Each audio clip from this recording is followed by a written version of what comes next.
Ja, boš šel ti na misijo, ja. Ja, odpovedni rok.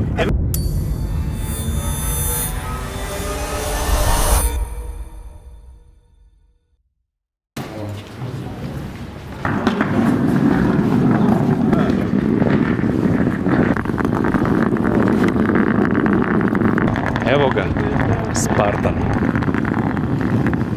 Ja, ta kufer bo šel noto avion.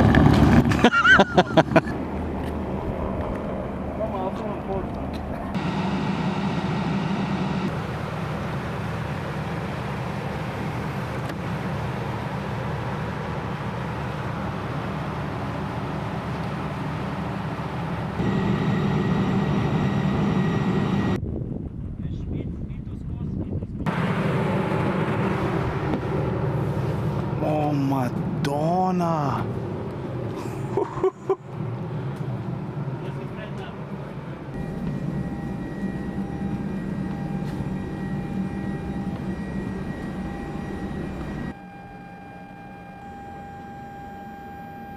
Telefoni so na flight modu, so?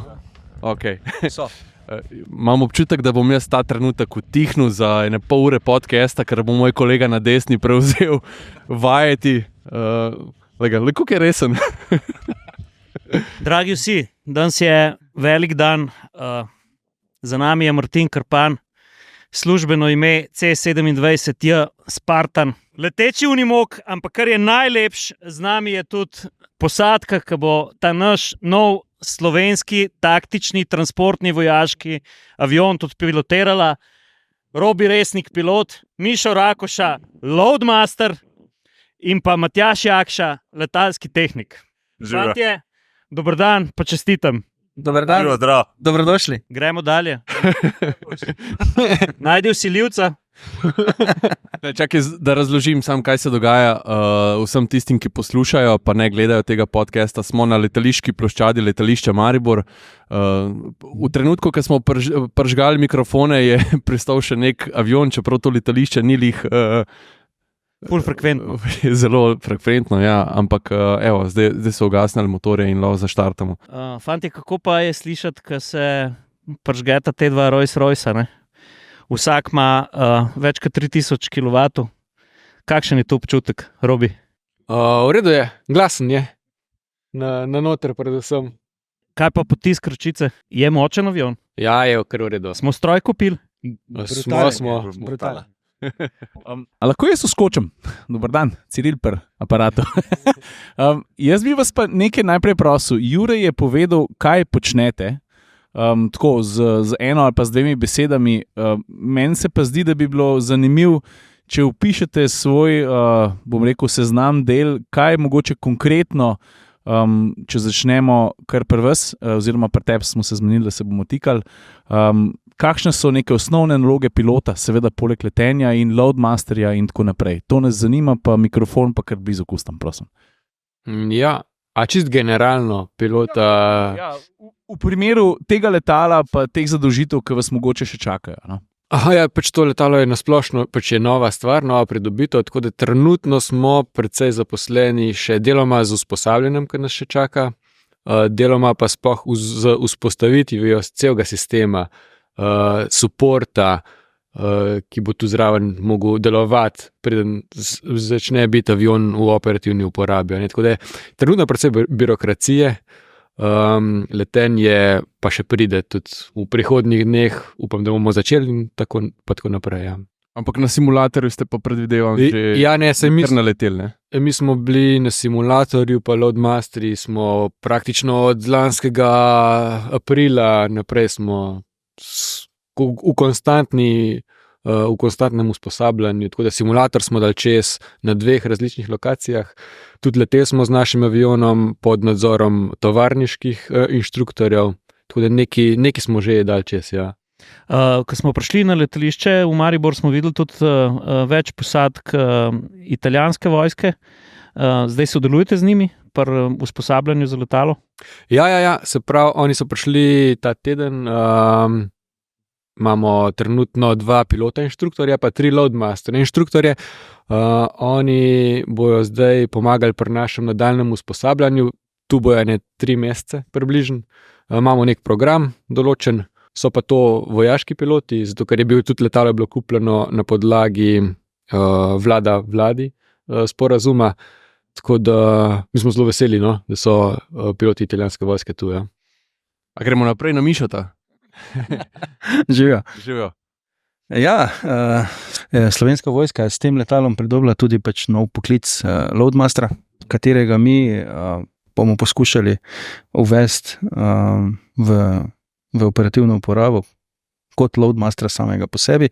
Ker Slovenska vojska je do zdaj imela podoben poklic, tehnik letalec se je imenoval, ki je pač skrbel za delo na letalo in okrog njega. Sam Spartan je pa tovor toliko velikega pomena, da je zahteva svojo branžo in temu se reče loadmaster. Ja. Mišo, koliko ton strpate not v tega eno prostorca vojaškega? Približno 10 ton. 10 ton? Ja. Pa vzletna masa največja? Krog 30 ton. 30 ton. Ja. In če smemo skočiti na hiter, še preden smo začeli snemati ta podcast, sem rekel, da vsi se mi zdi za nas 3 govorim, pa mogoče tudi za vas 3 ne. Padamo sem pa tja v kakšno YouTube črno lukno, ampak tako prijetno, ki spremljamo vse kaj, ali pa veliko stvari, ki se dogajajo v letalstvu. Sem sodijo tudi kakšne nezgode, pa ne želimo to smer zaviti, ampak spomnim se, da ni en mesec nazaj, ko sem ponovno videl posnetek tistega transportnega letala, kjer se je odpel tovor, ki ni bil primerno pritrjen in ko enkrat podreš to ravnovesje, sploh, ko se je to zgodilo pri vzletu, ko letalo še nima tiste hitrosti, niti nima manevriranega prostora, če ni primerno pritrjeno, se lahko zgodi marsikaj, ne? Ja, tako smo se prej pogovarjali, že offline, cena je lahko ultimativna, če ni stvar pripravljena tako, kot mora biti. In delo loadmastera se ne začne na letalu, ampak se že začne prej v pisarni priprava tovora, kje ga bomo dali, kako ga bomo zavarovali, kako ga bomo naložili. Vse te stvari zahtevajo ogromno priprave. Sama izvedba je pol samo en delček celotnega mozaika, ki zahteva. Mišo, vi morate veliko računati tudi, ne? Ja, celotno težišče letala je na plečih loadmastera in mi, ko pol izračunamo, tudi ovrednotimo, je to primerno, ni to primerno, tovor in pol. Končni odločevalec je pa seveda vedno kapitan, ker je odgovoren za vse. Mi pridemo s papirji do kapitana, mu rečemo, gledajte, mi smo zračunali to pa to, po naše gremo, go, no go in stvari naložimo. A uporabljate posebne programe za to? Kako to sploh izgleda? Kako zračunaš, kaj uporabljaš, da prideš do tega, da rečemo, ok, zelena luč? Mi imamo vse na letalstvu se dela preko manualov, navodil za uporabo in tak je flight manual, tak imamo mi tudi loadmaster manual, po katerem se mi, ko dobimo recimo Slovenska vojska, čist praktični primer, nam reče, dajte nam odpeljte Toyoto dol, mi Toyoto premerimo, pogledamo njeno težo, njeno težišče, koliko ima clearansa, zračnosti, kje če ga lahko noter naložimo in vse po manualu, vse tabelah je vse lepo specificirano in pogledamo, če je to primerno, glede na njeno težo zavarujemo in to je to. Robi, ti bi se upal zleteti, če bi, naprimer, 3 atmosferci natovorili Spartana? Ja, brez loadmasterja. Ne vem, če ne. Ne vem, če. Bi se jaz videl, razen če vas zanima dodatno delo, pa da se greste pošolati malo, pa da se usposobite, pa absolutno. Ok. Zdaj pa Matjaž, Jakša, tvoj dan, recimo, tako na letališču ali pa preden je treba iti v luft, kaj je treba preveriti, kako to izgleda? Živijo. Moj dan je tak, da priješ najprej in vprašaš, kakšne so naloge, potem pa pripraviš vse glede na to. Zdaj, se gre leteti, ali se avion samo gleda, se gre leteti, se ga gre pogledati, ali kaj teče, pa je treba vse pokrove dol dati, preveriti, če smo vse tele pokrove sneli. In potem vse po checklistah. Preveriš kolesa, kakšen ima tlak, preveriš, kakšen tlak je v dušika, preveriš, koliko imaš kisika, preveriš, če je avion lep, cel, greš čez sisteme, koliko je poln akumulator. Tega je za kar nekaj časa pregledovati, potem pridejo kolegi, še malo pomagajo, se malo pogovorimo in potem predamo avion njim. Zdaj pa spet isto vprašanje za Robi, kot prej. Robi, bi si upal v luft, če bi 3 atmosferci naredili Matjaževo delo? Ja, isti odgovor, kot prej. Ne, ampak Matjaž je prej povedal, ko so izstopala iz letala, si rekel, pa si predstavljali, ker jaz sem rekel, da me skozi prsti srbijo, ker sem sedel v kokpitu, pa ker sem šel skozi tovoren prostor. Ogromno enih stikal, pa vzvodov je, pa konec koncev tudi enih žic in tako naprej. Pa Matjaž rekel, zdaj si pa ti predstavljali dan odprtih vrat, tukaj dol noter dobiš frljavžent ljudi. In vsak neki začne stikati, pa tipkati, ker si ne more vsak pomagati. Pomoraš iti pa najbrž čez kar vse, spet, ki je dneva konc, pa se ljudje poslovijo. Ne? Ja, ponovadi je tako, ja. Že se zgodilo, da se kar zaklinili rajš, ker je bilo preveč.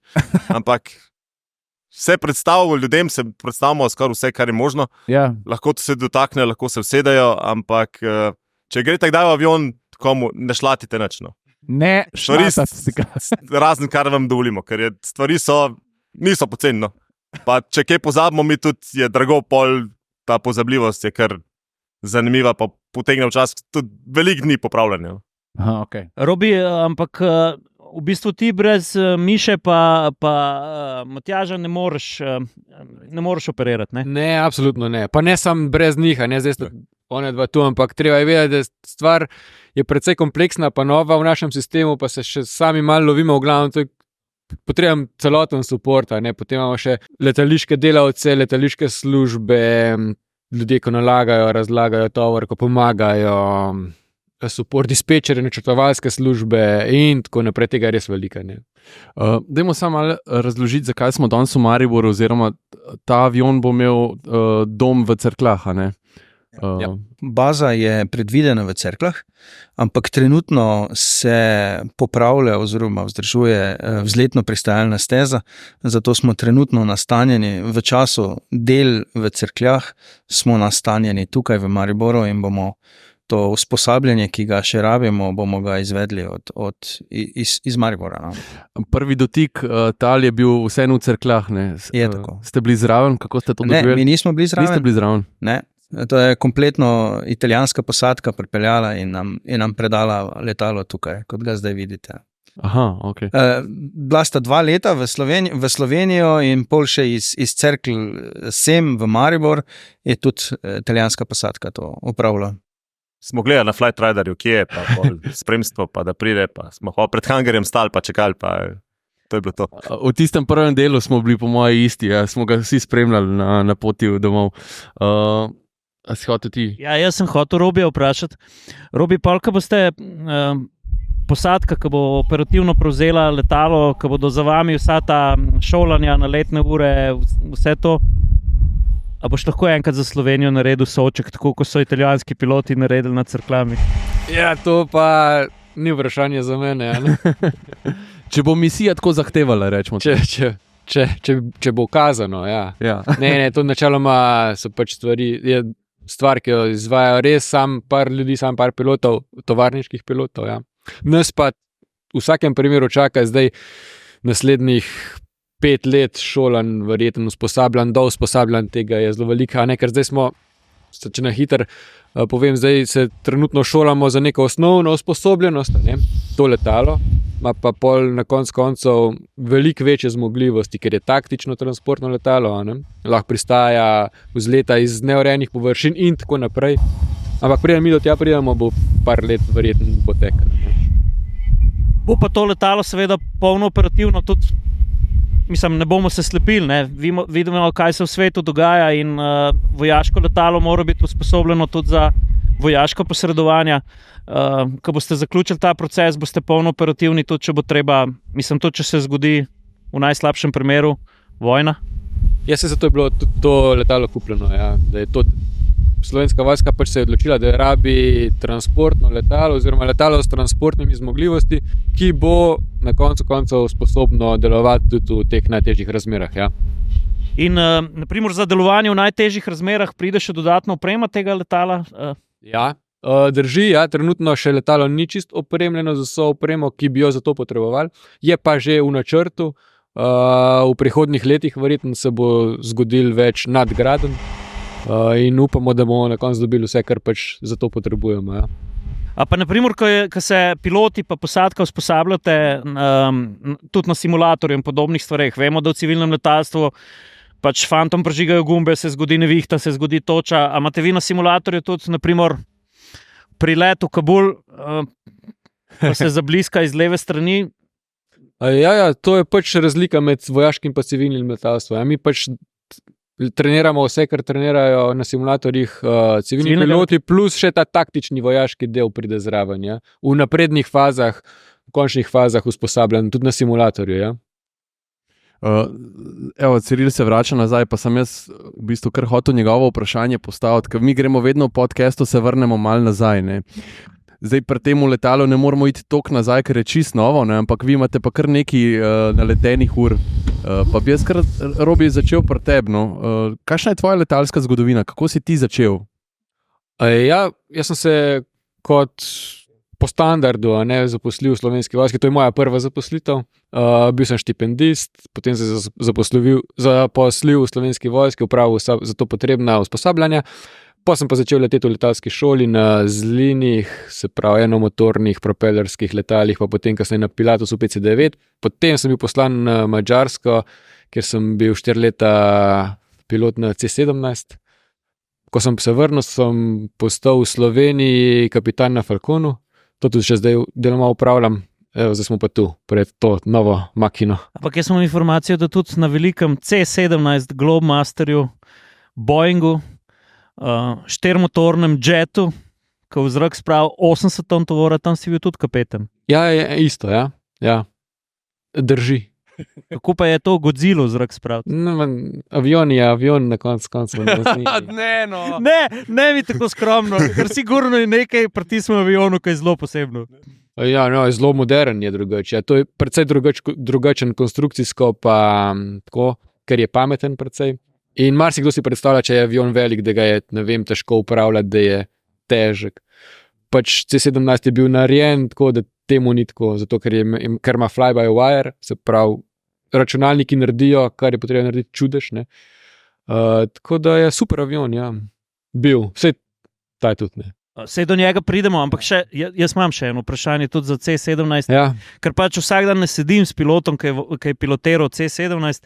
Kaj je bil tisti najbolj brutalen tovor, ki si ga pelil, pa kam? A je to vojaška skrivnost? Ja, kam, ne morem povedati, brutalen. Po dimenzijah? Ja, 70 ton nekih bomb, nekam. Na uničenje.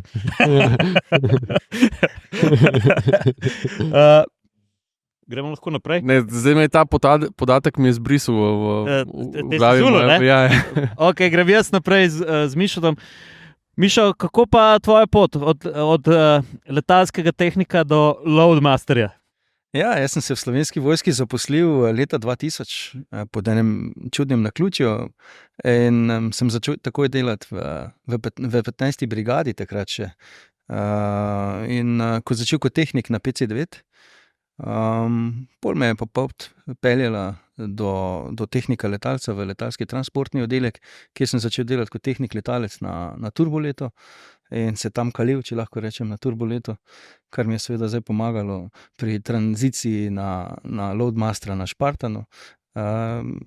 So še bili drugi tipi zrakoplovov, na katerih smo leteli, PC-6. Tam smo na PC-6 smo lani tudi dost, oziroma predlani že, lansko leto sem kar, 2023 sem kar zbrisal, ker smo bili cel čas v Italiji na šolanju. Ja, smo tisti kraški požar, smo gasili za porterji, takrat sem bil tudi dosti zraven. Ja. Pa če se dotaknemo PC-6 aviona, to je tudi en tak teren v zraku, ne? Ja, zelo uporabno letalo. Sicer grd, ne? ampak ja. Meni je zanimivo v bistvu to, da sem ujel, da če Falcon ni operativen, da se ga tudi poslužujejo v bistvu naši politiki, za kakšne take poti. Sem videl, da je predsednica šla nedavno nekam z turboletom, ja. A s turboletom? Ja, z turboletom. Porter je sicer tudi eno tono lahko pelje, zelo podobno kot turbolet, ampak je zelo neudoben, ni tak za neke VIP prevoze. Silom prilike ga uporabimo za kakšne prevoze na krajšo razdaljo. Na dolgo razdaljo je pa kar muka. Pa se z nas zgodi, da bo tudi šla kam predsednica recimo s tem, kaj je za nami. Jaz mislim, da bo šla, ja, ker je Slovenija tudi nabavila VIP modul. Bomo videli. Ja. Primarno je to taktično transportno letalo, ja, zmore pa več. Jaz pa Saša sva v glavi imela takoj, kaj je VIP modul? Ja, VIP modul je, kot ste videli, kak je špartansko notranjost, jo polepšamo. No. Čez ta zadnja vrata naložimo na teh standardnih paletah, je pač lepša notranjost. Znotraj pol zgleda, kot da sedite v nekem poslovnem letalu. Tako letalsko grsenjerco Takole. Meni se je zdel že zdaj noro lep. Meni se je zdel seksi, pa boš propevci izraven. No? Ne, ampak je pa tudi to, da sem se lih usedel not in sem komentiral, da je za noge definitivno več prostora, kot v kjerkoli Lufthansi. Ja. Tako da jaz sem že zdaj sedel v poslovnem razredu, ker jaz imam namreč težave, kjerkoli avion se usesne. On zaradi višine, jaz pa Ciril pa zaradi teže. Če smo še malo pri tovoru, voda je živ tovor, a to prinese kakšno specifiko pri letenju, ko se gasi požare? Mislim, ne vem, nasplošno, no? Ker ti enkrat tovor pritrdiš, je tam, če si dobro naredil. Voda pa si mislim, da ko zajamaš in je v rezervoarju, a je tudi neki lufta, da sama po svoje kaj naredi? Je, samo je sama cisterna. Sama cisterna za vodo je narejena tako, ima ene takšne prekate noter, ki ne dovoli, da bi se to pretakalo in spreminjalo. Se pravi, tako kot na cesti, pri gasilskih kamionih in tako. Ja, Mišo, dvigneš sam mikrofon za 5 centi gor. Ja, super, tako je, hvala. Mišo, sigurno pri tej bogati karieri je kakšna letalska anekdota taka, ki bi jo vseeno bo noben slišal, mi trije. Kaj pa vem, mi kot Slovenska vojska in kot 15. polk in transportni oddelek, v katerem sem večino časa tej vojski preživel, se vedno držimo enih predpisov in pravil, katere moramo in na ta način smo še vedno tukaj, ne, dan danes. Prvo moramo domov priti, doma imamo naše naslednike, za katere moramo poskrbeti in vedno držimo neke standardne varnosti.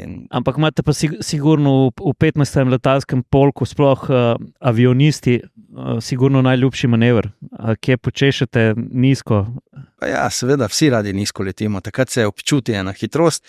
Hitrost pa imamo, tako kot sami veste, vsi imamo neko Jaz mislim, da celotna evolucija človeštva je neko iskanje hitrosti, ne? In zaradi tega tudi nekam pridemo. Ne? Amen, to je pa kar quote. Matjaž, gremo še k tebi. Jaz sem v Slovenski vojski od leta 2003 kot letalski tehnik. Po osnovnem šolanju najprej si tam pripravnik, pomagaš, pucaš, nosiš, odpiraš panele.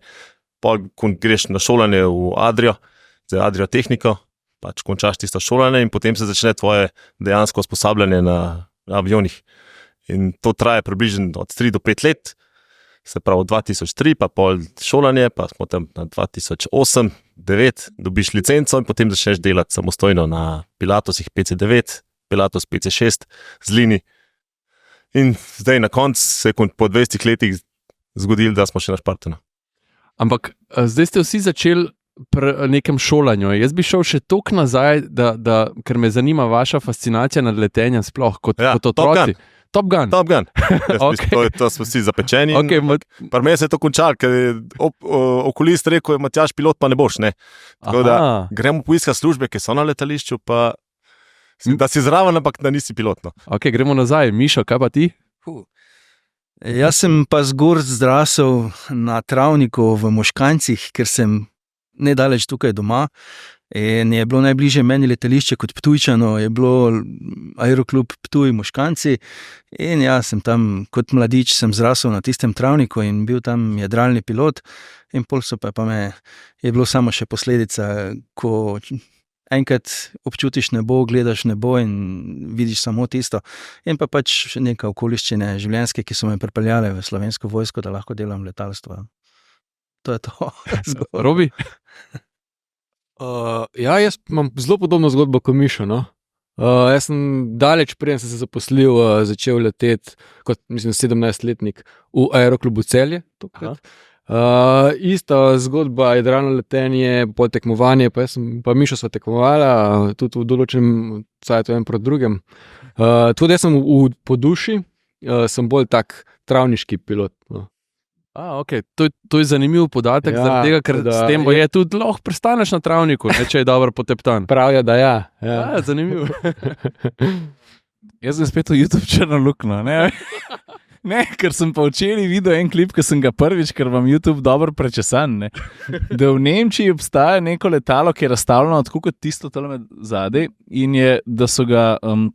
Da niso letala razstavljali in dajali na tovornjake in ga razvažali do tiste lokacije, da je letalo pristalo potniško na travniku, ki tudi približno ni bil raven. Jaz ne vem, ste videli vi ta posnetek, ga bomo mi prepeli, ampak to je neverjeten klip. Potniško letalo pristane praktično na polju. Ker že misliš, da bo podvozje, ki je sicer, se veste, prilagojeno takim obremenitvam, ampak to je tak nor klip, na katerega sem se zdaj spomnil. Meni je dobro, kad Ciri reče pilotu, vse veste, ne? Ja, no, ne vem, lej, za vsak slučaj. Gremo lahko na Spartano zdaj? Ja, jaz sem še hotel vprašati, da se take rekelce po jakni da tudi dobiti kje brez našitkov, ki so ful hude. A je to, kje kupuje Slovenska vojska? Ne prekomo minuti. Ja, lej, sam vprašam. Meni je fajn, tale zelena, ki ni moja barva, se mi zdi, da bi jo kar z veseljem nosil una leder jakna, pa tudi moramo ugotoviti un listek zadnji pogledati. Sej za leder jakno je že predsednica razlagala, kje se jo dobi. Mislim, so posebej šivane za vojsko, ne? Ampak mislim, da je slovenski produkt. Ne? Je tako, ne daleč od tukaj. Za zelene bomo pa še raziskali. Zelene so ameriške, tako da če jih dobiš na eBayu, se jih da dobiti. No. Aha, ja, ver. Mi jih pa ne moramo potalati, ker jih nimamo preveč. Sam povejte po pravici, ampak letalski poklic je en tak frajerski poklic, vseeno. Ne? Je zahteven, je odgovoren, ampak je tudi frajerski. Ne? Ja, verjetno, da do določene mere je, ja. A vsaj na zven, verjetno. Zgledko, ja. Pa ko je vse v redu, pa ko je vse lepo, je fantastičen poklic. Če pa gre kaj narobe, pa se hitro spremeni. Če se malo slabo sliši, veste, letalo, ki je prej pristalo, bo zdaj poletelo, najbrž pilot čaka na vsa. Oziroma, vi povejte, kaj se zdaj dogaja? Kaj se zdaj dogaja? Ne bom jaz to samo komuniciral, ker sem tak strokovnjak. Kaj se zdaj dogaja, zakaj stoji na mestu? A čaka na zeleno luč stolpa? Verjetno, da je nekaj temu podobnega. Vem, ja. Kakšne procedure pred startom, pa moraš še to čez kabino iti, mogoče boš še malo motor nabil, pa to je to. Pa bojo pa šli naprej. Ja. Ampak to malo traja. Nič hudega. Sej jaz mislim, da se v redu slišimo. Saša ima slušalke. Preden gremo na a se reče Spartan ali Špartan? Zdaj dvoje slišim. Vsak malo po svoje. Koga vi kličete? Mi ga nič še kaj nimamo, mi imamo verjetno si kaj posebenega še zmisel med nami, še razmišljamo. Ja. Drugače pa Špartan, ne vem, je Spartan ali Špartan, ta naš je Martin Karpan, nekako so ga tako poimenovali, tako da po želji. Se pravi, nima še ljubkovalnega internega imena. Čist internega ne, ampak je v teku. Nekaj vzdevkov ima to. Ja, res. Ne bomo še povedali. Okay. Ampak med sabo se pogovarjamo, greš tja pa tja, ja, ok. Jaz tudi vidim že kakšno ime za njega, ampak lej, če vi zberate, se ne bom klej mešal. Terenski avion, terenski. Vsa vojaška transportna letala so taki vepri. Načeloma ne izgledajo lepo, ampak so pa hudo učinkoviti. Po čem je naš Spartan oziroma Spartan kot letalo učinkovito? Zakaj je to tak poseben avion? Kaj so tiste njegove glavne odlike, za kar smo ga kupili? Ja, pravijo, da je pač najboljši kompromis v tem razredu, se pravi nekih lahkih, a pa lahkih srednjih transportnih letal. Zelo širok spekter nalog lahko upravljam, glih zaradi same konstrukcije, pa zmogljivosti motorjev, podvozja pa tako naprej. Plus, da se ga hitro prekonfigurirati, kot je bilo že prej malo rečeno, ne? Je tu Slovenska vojska kupila par različnih kitov, tako da je tak univerzalca, ne? Koliko se ga da porabiti res na marsikaterem področju. Kje se bodo na primer njegove taktične naloge križale z civilno uporabo? Zdaj je sigurno modul za gašenje je en tak, ampak Kdaj tudi tak avion pride, kdaj naprimer, bi bil v službi čist državljanov. Če vam dam eno konkretno nalogo, če bi se postavili, nedavno smo imeli poplave, če bi bile vse helikopterske enote zasedene, kot so tudi bile, pa bi vi mogli v Črno na Koroško naprimer, dostaviti neke pakete prve pomoči ali pa voda. Tu se da odmetavati iz tega letala. Avion ima to zmogljivost, ja. Tako da to bi že tako bi že bil uporaben tudi, ja. Drugače pa za kakšne evakuacije, medicinske evakuacije, generalne evakuacije v primeru naravnih nesreč. Požar, ta modul, obstaja dva različna modula, eden tiska je dejansko uporaben, je še v razvoju, ampak je naročen. To, ja. Kako pa je, naprimer, Mišo, ti si bil pri požaru zraven, ne? Ja. Kako pa je z letalom zadet tisto ognjeno stihijo? Kako to zgleda? Je to malo grozljivo? Ti se tam približuješ, če vzamemo Kras, tisto ognjen steber, predvidevam, da so tudi neki drugačne turbulence tam, mešanje zračnih mas, dol so granate pokale, je bilo že skoraj tako malo vojaško območje, ne? Ja, mi kot letalske posadke tistih pokov granat nismo toliko slišali ali občutili. Smo pa, če lahko ker sem zrasel na travniku, kot sem prej rekel, in energija jadralnega pilota je vzgornik in tukaj, ko so bili požari, so bili enormni vzgorniki, enormno dviganje toplega, vročega zraka in ko si prišel v tisti vroči zrak noter, je bilo res brutalno. Ja. Turbulence je strašanska. Efektivnost gašenja se zelo zmanjša, če si visoko. Je treba kar iti nizko in vreči tisto količino vode, na katero imaš na razpolago, kar z nizke višine, da je efektiva. Matjaž, kakšni so pa letala prihajala nazaj iz te ognjene bitke? Kako je to izgledalo? A je imel tehnik kaj za pregledati? Poleg tega, da so bilo umazane. Ne, samo avion ni bil tako umazan, problem je bil, ker leti čez dim.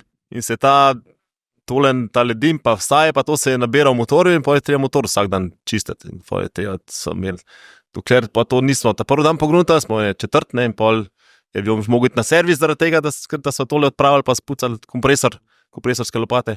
In ima vse to svojo specifiko. No. Tudi na helikopterju, vi vidite podnev, da helikopteri letijo, ampak helikopteri so po noč na servisu.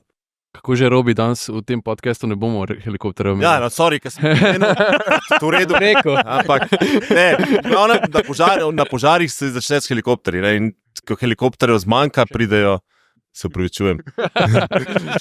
To bomo rezali, bomo ven. Okay, sorry. Jaz sem za pilota eno vprašanje. Za nami so sta Rolls-Royceova motorja, turbopropelerska. Ti, Robi, si vodil seveda tudi jeta, ampak kaj zdaj to, atmosferc, turbak, kako bi mogoče te performanse opisal različnih motorjev po različnih transportnih letalih? Kje je prednost propelerja, kje je prednost jeta? Ja, generalno ima propeler prednost pri nizkih hitrostih. Tako ko smo se pogovarjali, ja, ta Spartan je zelo močen, sploh če ni preveč obtovorjen, se pravi pri teh nizkih hitrostih pri vzletu fajn potegne, pol mu pa počasi začne zmanjkovati. Pri jet motorjih je pa pač obratno, mogoče so na začetku malo šibkejši oziroma ni tazga efekta. Govorimo o jet motorjih pri transportnih letalih, ne pri fighterjih. Ne pri lovskih letalih. Tisti afterburner je druga stvar.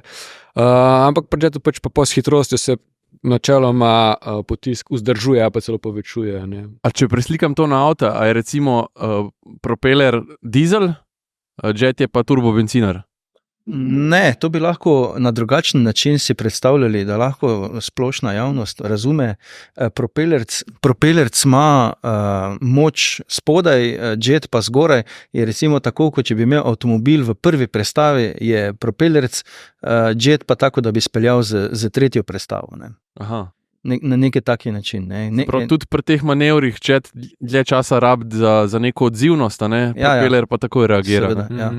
Ker to je propeler ima konstantne obrate. On je cel čas na enih določenih obratih in ti z ročico za moč povečuješ samo količino goriva, ki bo šla v motor noter in se pol korak propelerja spremeni in s tem se veča moč motorja.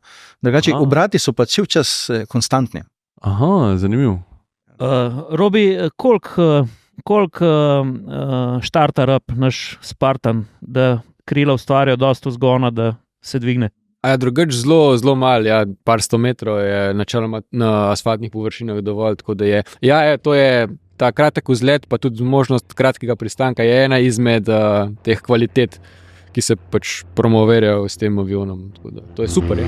Pa meni je bilo zanimivo, ker smo delali malo obhod okrog letala, pa si nam razložil, zakaj ima v bistvu tako veliko krilni, rep, zakaj je tako velik. Daj razloži, prosim, še enkrat v podcastu. A je ta avion, drugače je kar bajs nadaljša, kratek trup, precej velik razpon kril, pa zaradi tega transportnega prostora je možnost premika tovora naprej nazaj precej velika, se pravi, se težišče lahko precej spreminja, to smo se prej pogovarjali, da imamo loadmastere, in to spremembo težišča v taki konfiguraciji letala se najbolj, če hočemo, da je avion varen, mora imeti pač velike repne površine, da lahko kompenzirajo vse te momente, ki mogoče pri tem nastanejo.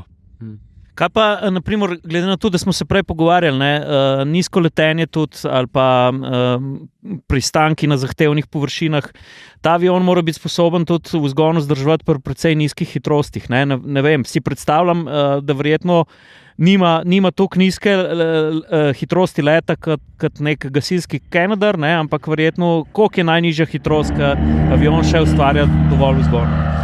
To je odvisno, te hitrosti pri letalih so precej odvisne od mase. Letala, recimo, če je relativno prazen avion, ko smo leteli v Italiji, tam okrog 110-120 vozilo, je čisto lahkota še leti, lahko tudi manj. Ta nizka hitrost je precej uporabna ne samo pri pristajanju, ampak tudi pri odmetavanju tovora, takrat mora biti hitrost nižja, je pol vse skupaj lažje. Tako da je avion relativno počasen lahko, ja. Kaj pa predstavljam si, da je, naprimer, ker transportno letalo ima še posebej ojačano pristajalno podvozje. A so pristanki zato lažji? Ali to nima vpliva? Oziroma, bom rekel drugače, ker smo imeli v podcastu pilota MiG-21, je rekel, da ta prav pilot vedno lizne pisto. Kako je pa s temi velikani, oziroma kadar je naložen? Ja, nas so pa glih obratno učili. Ne liznati pisto, da treba biti trd pristanek, da je podvozje narejeno za trde pristanke, da to vse zdrži. Tako da, druga logika. A pa je res, da v mokrem, da je v bistvu res treba malo bolj udariti? Ja, taka je teorija, ja. Aha. Okay. Prej nismo omenjali, kar si rekel, za odmetati tovor. Je treba poudariti, da se v tem primeru lahko odmeče tudi živ tovor. Ta avto je avto. Evo nas. Avtomobilski podcast. To letalo je namenjeno tudi prevozu in odmetavanju padalcev. Ja, in padalcev, se pravi osebja in tovora v različnih konfiguracijah se da to odmetavati, ja. Jaz imam še eno vprašanje za loadmasterje, čisto tako tehnično. Če mi postavimo Spartana 40 ali pa 46 polno oboroženih vojakov, a oni morajo sedeti primer ali v fazi leta na višini križarjenja lahko se malo sprehajajo po letalu ali ne? Lahko se sprehajajo, ja.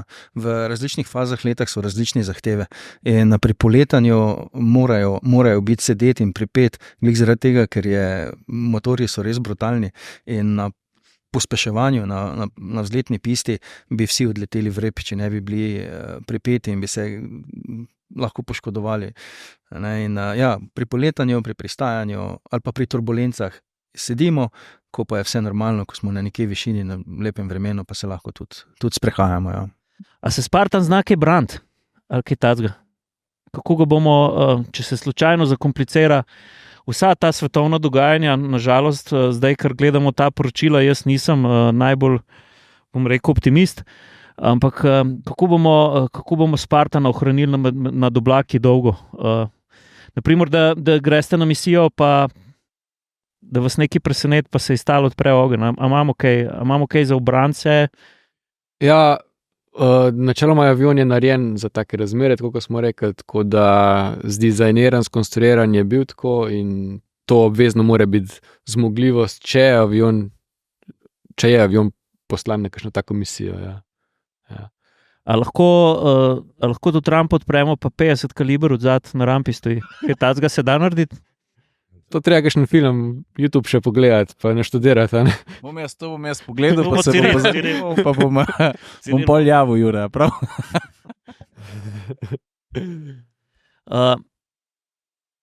Še eno imam tako malo vprašanje, malo filmsko. Kaj da si v podkastu, kar Ja. vprašaj. Pač lej, zdaj imamo tukaj strokovnjake. Če bi zdaj dobil, da bi bil ta avion v predpostavki, da sedimo 5 let naprej, da je avion opremljen z vsemi temi kiti, vi ste dali vsa ta šolanja čez. Če bi zdaj zagorelo, naprimer na Krasu, kam gre Spartan po vodo?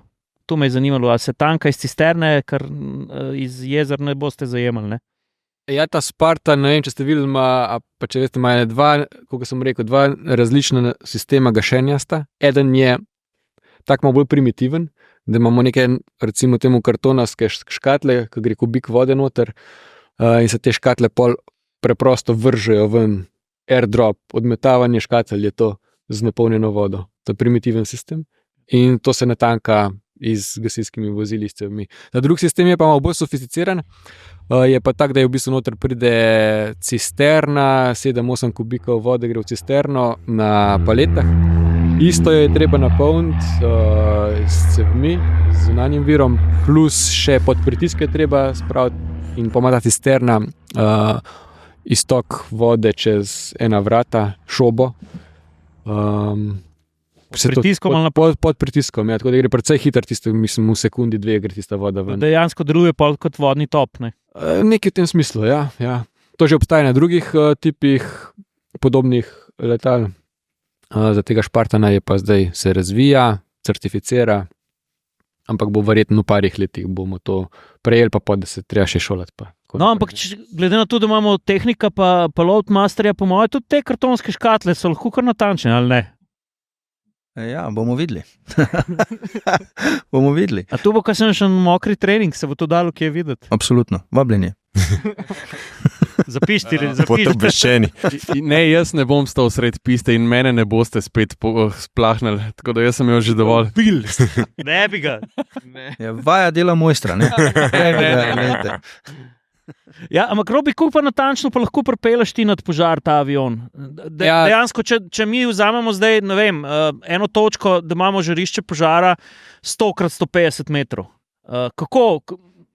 A mogoče lahko pišeš malo to tehniko? Ja, jaz nisem nikoli bil gasilec, pilot, Okay. tako da nimam izkušenj, ne vem. Sigurno pa ni to ista kategorija gasilskih letal, kot namenska gasilska letala, ne, manjša. To tudi pri tistih škatlah z vodo napolnjenim, to se mečejo na koordinato, ne, se pravi, imamo noter v avionu precej dober računalnik, noter damo koordinate, kam mora stvar padati, veter, vse žive podatke. Aha, in to pol že on- računalnik. Računalnik izračuna točko odmeta. Takrat stvar ven pade. Ne? Na ta način to gre. Ni tako vizualno gašenje, kot pri manjših letalih.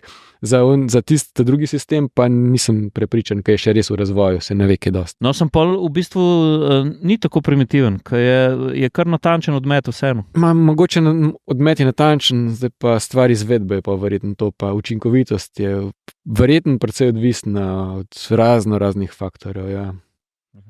Robiš, kaj mene zanima? Pač ti si vozil Falcona, oziroma ga še zmeraj voziš. Pilotira ga. Ne, šoferam, ja. Lej, jaz sem rekel, ta bo danes za YouTube, jaz bom za še zmeraj križu avte v ta podcast. Ampak da mi povej, pač zdaj si pride en uslužbovanje vojski, pride en tak avion, a je to zate izziv, ali zdaj iz Falcona, ki se zdaj presedaš v tale avion, a ti je to tako, pač, a zdaj res moram tole voziti? Oboje, ja. Oboje. Ja. Izziv po eni strani, po drugi strani smo pa itak vsi, ne samo piloti, tudi na splošno, vsi ostali verjetno preobremenjeni. Ne? Zato pa mladi fantje. Poziv. Ja, poziv. Ja, Vojsko. absolutno. A jaz sem prestar. Ja, se bo že zmenil, ne? Da boste vedeli, ne? Jure se je že prej šopiral, da če je prestar, ne? Pa smo pa zvedeli, da imamo tam v avtu papirja, ne? Zdaj kar za podpisati, pa en korak nazaj naredil. Ne, jaz v 15. polk, tudi če sem za Kje se Waterboy, vidiš? tudi če sem Waterboy, pa za šajbe pucati. Nekje je treba začeti, ne? A si ti prvi testni avto vozil Porsche GT3? Nisem. No, Tako, ja. veš, gremo še v zrak. Jaz se ga ne morem nagledati. Prej si mu rekel bajs, ampak meni se zdi tako elegantno izpopolnjen avion. Ne? Na vseh delih ga je ravno prav. Ne? Zelo je baročen. Je stvar okusa, verjetno. Ja. Ampak če jih postaviš, če postavimo en lep prilet PC-9, ki si ga tudi pilotiral, pa če postavimo tistega ameriškega ptiča, velskega C-17, pa tega, če bi dal na lestvico lepote, kako bi jih razvrstil? Moje osebno, ja. Nimam pojma. Vsi so v redu. Vsak je po svoje. Helikopter na zadnjem mestu. Helikopter pa smo rekli, da ne omenjamo. Ja. To pa absolutno ne. Hitrost pri transportnemu letalu. Koliko je pomembna, zakaj je pomembna? Jaz sem dan zračunal, da v bistvu je novi Spartan slovenski 192 km na uro hitrejši od najhitrejšega serijskega električnega avtomobila Rimčeve Nevere. Se pravi, 602 km na uro, skoraj za 200 na uro ga operete. Zakaj je hitrost?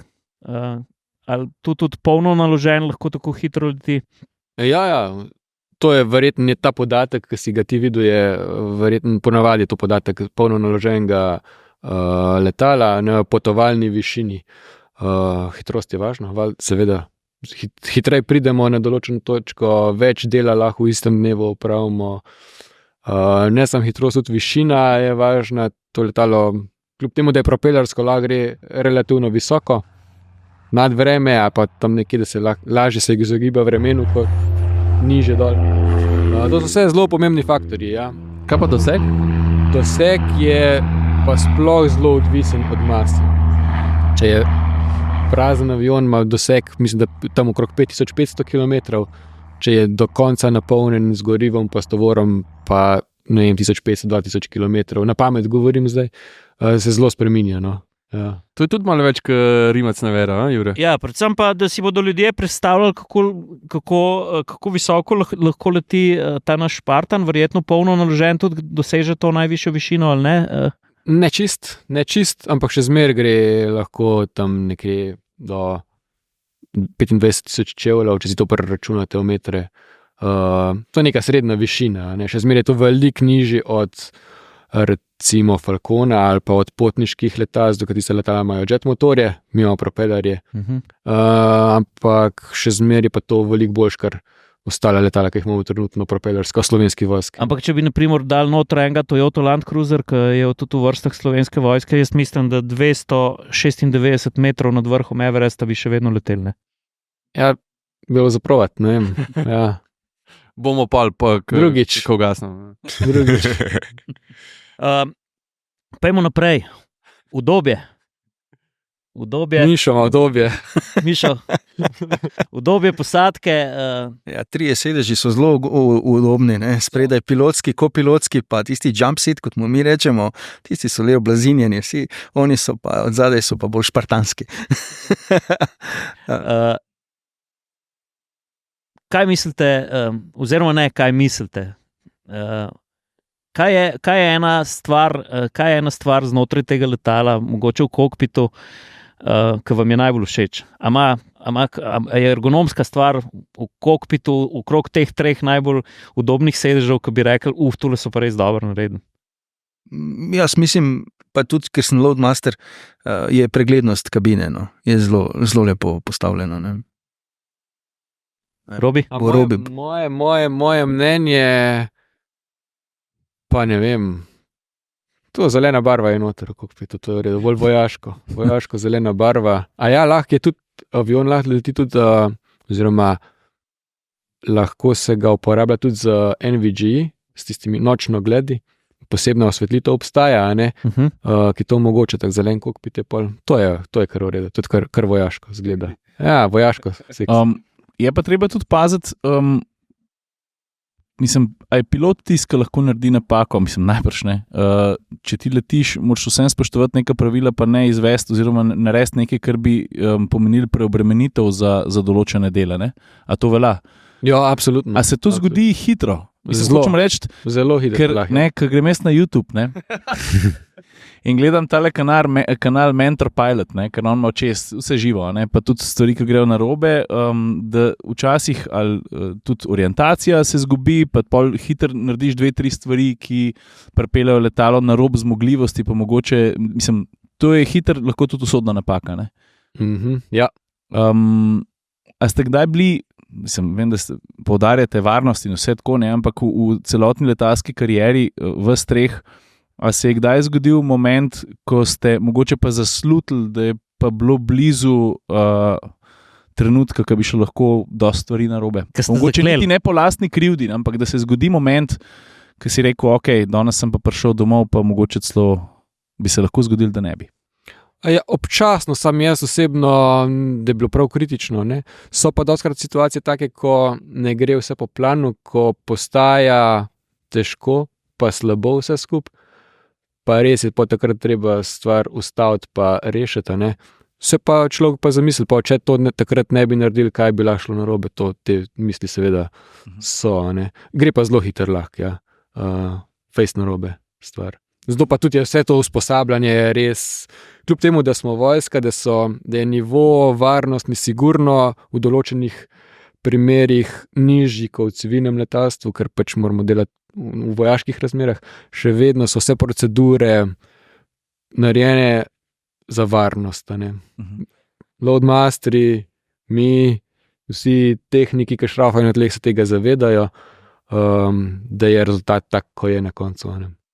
Matjaž, recimo, jaz sem tudi pri svoji službi včasih, ko sem še na Siolu delal, pa sem imel tudi kakšno stvar, ki jo nisem maral delati. Ne. Recimo, nisem maral avtomobilov na testne kroge voziti, ker smo računali porabo, ker sem se malo dolgočasno vmes pa to. A je kakšna stvar, ki, bom rekel, zjutraj vstaneš pa rečeš, spet bom mogel to delati, ali pa je kakšna stvar, da ti jo kdo zakuha, a kdaj dobiš letalo nazaj pa rečeš, lega, spet bomo morali čez tole proceduro, pa ne bi rabili iti. A je kakšna stvar, ki se ti malo opera vse? Tako čist kot po človeški plati, no? Ne, počasno vsak ima svoj najljubši avion, ne, se pač verjetno tizga, ko začneš, tizga, ki najlaje šraufaš, tizga, ki največ šraufaš, počas dobiš, priješ dan, ki ne priješ na ta avion, ne. Greš na en drug tip, se moraš spet se moram to učiti tam, tako drugače, drugo opremo moraš dati gor, bolj si umazan ali pa manj umazan, ker ti pač ne leži. Je pa, ne vem, so stvari, ki so tukaj pri naši službi je vsak dan drugače. Vsak dan je, delaš na isti mašini, ampak vsakič ti nekaj novega preseneti, zmer moraš brati tiste manuale, procedure, zakaj to je, zakaj to ni. Še posebej pa rečemo, na koncu servisa daš motor na testiranje in moraš čez vse te procedure iti in potem moraš tudi testirati določene stvari, ki so skoraj kritične po tvoje, ne? Ker priješ do limita motorja na tleh in če ne narediš prav, greš čez.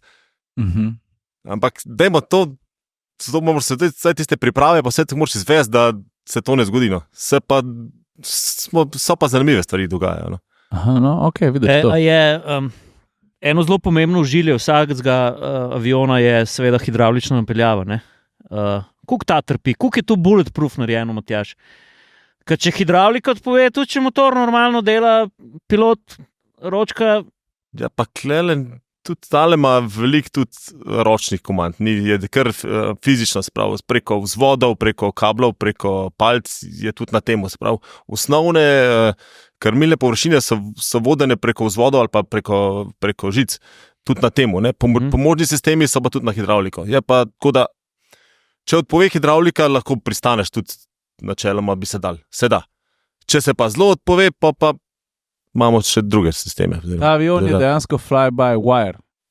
Dobesedno. Ampak wire je, ne vem, 5-6 mm žica, jeklena, ki je to. Ko sem jaz noter prišel, sem najprej začel razmišljati, zakaj so te kabli tam po luftu, pa si nisem mislil, da je to dejansko vzvod, ki pol z aileroni pa z vsemi ostalimi stvarmi. Ne. Sem mislil, da je vse bolj, bom rekel, čez računalnike. Ampak ima tudi to seveda najbrž svojo prednost, kot drugi sistemi, ki si prej poudaril. Ja, vse. Ja, če se Če lahko skočim glede hidravlike, ker smo se o hidravliki pogovarjali, vse je v letalstvu podvojeno. Ne? Pa še to, vsaki sistem ima še pa podsistem, kateri zagotavlja neko varnost. Ne? In imamo recimo hidravlični sistem 1, hidravlični sistem 2 in vsaka hidravlika, veste, rabi hidravlično črpalko, in katera je gnana z motorjem. In če se recimo motor kaj zgodi, pomeni, da smo izgubili hidravlično črpalko. Pomeni, sistem ima še pa elektročrpalko, katera poganja črpalko, katera zagotavlja hidravlični pritisk. Matjaž, daj prej si kos dobro vrgel. Kjer je najlepši avion za šraufati v Slovenski vojski? Da bom tako rekel, jaz nimam najlepšega, jaz vem, na katerem se največ prešraufal, to bi bil Pilatus PC6 Porter. Tega imam skoraj v prstu. No. Pol je pa 9, pol je pa Zlin, zdaj pa še ta prišel. No. Tako da najraje šlaufam 9 ali pa Porterja. Pa če jaz kupam rabljenega Pilatusa PC6, moram kaj posebnega vedeti. Je kakšna hiba, tako kot pri kakšnih dizlih? Drugega, ki rabljenega ne boš kupil, ker jih ne delajo več. No, tako da pa pogledaš, kakšen je, moraš kar pogledati zgodovino za te PC6, ker so v glavnem uporabljajo na travah, so za padalce narejeni in je avion, ki je kar uporaben oziroma se ga kar nuca. No. Ko smo se kot država odločali za nakup tazga letala, smo imeli par avionov na izbiro. Je bil tak, je zdaj izbran tudi vaša osebna preferenca? Je to, kar rabimo, ali ste mogoče pogledovali kakšnemu drugemu? To se mene sprašuješ. Vse tri? Ne vem, ta avion država kupovala že kar nekaj časa. Odkar sem jaz klele v 15. brigadi še prej, pa spol v polku, so skozi bili neki, kaj bi kupili, kako bi kupili, kaj bi kupili, kakšen ga rabimo, kaj ne rabimo. In jaz mislim, da je tole kar v redu, kar smo dobili. Robi? Ja, jaz lahko povem, jaz sem bil tudi mal v projektni skupini, kjer smo se s tem ukvarjali in to je res izjemna birokracija. Kar se pa stroke tiče, smo pa gledali, bilo je več možnosti. Dobili smo omejitve, okvirje in sem še vedno prepričan, da je to daleč najboljša izbira znotraj teh okvirjev. Ja. V igri je bil naprimer tudi iz, bom rekel, letalske skupine Airbus Military, podoben avion španske izdelave, ampak ta avion, vsaj to, kar sem jaz raziskoval, preden bi se naročilo, pogodbo podpisalo, je doživel tudi v poljskih vojaških silah eno neljubo nesrečo. Kakšna je razlika mogoče med tem avionom, ki smo ga kupili, pa tistim, ki smo ga najprej nameravali kupiti? Ja, precejšnja. Predvsem ima tisti avion, se pravi bivša Casa, zdaj Airbus, ima veliko šibkejše motorje, kar pomeni, da je počasnejši, nižje leti. Eden izmed bistvenih podatkov je bilo, kakšna je možna višina letenja, če en motor ugasne. In pri tistem avionu je bilo kar malo kritično, zato ker mi imamo hribe, Alpe imamo v okolici in s tem avionom tudi z enim motorjem lahko letimo nad Alpami, s tistim naprimer ne. Tisti avion ni imel APU-ja, se pravi dodatnega agregata, ki omogoča na tleh klimatizacijo, elektriko in tako naprej, kar je zelo važno tudi, če si na neki misiji, na nekem območju, kjer ni agregatov in nič tako, ja. Se pravi, to je bil faktor, pa še sama oblika trupa. Pri tistem avionu je zelo cevast trup z majhnim presekom, kar je mogoče super za ljudi, za prevoz potnikov, za kakšen prevoz večjega tovora pa ni najbolj optimalno. To je kar veliko razlik, kljub temu, da na hitro, če jih pogledaš, sta podobna aviona. Ja. Meni je to super, kako Robi to poveče stroko, ker v medijih pa zasledimo samo gole podatke o številkah, pa koliko je en dražji, pa koliko je drug cenejši, ampak meni je to super, da ti izpostaviš to na ta način, da se tudi tebe upošteva kot nekega strokovnjaka, v bistvu, kaj te je pomembno, oziroma kaj je vsem vam pomembno. Ja, se cena je pa tudi faktor, ampak pač tu zdaj cena ni bila spet primarnega pomena, ker smo iskali izključno zahtevano zmogljivost Slovenske vojske v prihodnosti in se ve, kaj se rabi. Pa tako, ja.